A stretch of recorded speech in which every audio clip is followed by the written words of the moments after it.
To turn your portrait into cartoon images, I chose the thumbnail canvas size.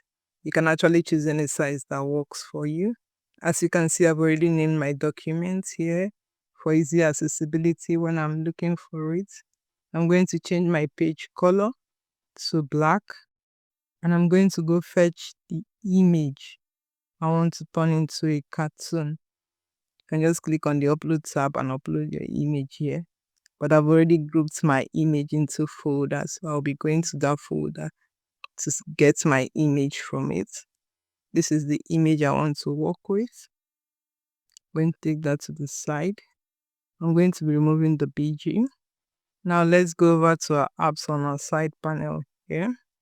You will search for cartoon in the search bar here. The one you'll be using is cartoon filter. I'm going to click on cartoon filter.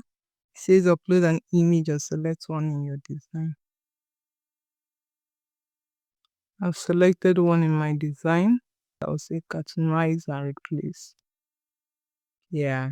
So if we bring in the original image, this is the original image and this is the cartoonized image. Let me know if you're going to try this in the comment section and how it turned out for you. Do have a good one.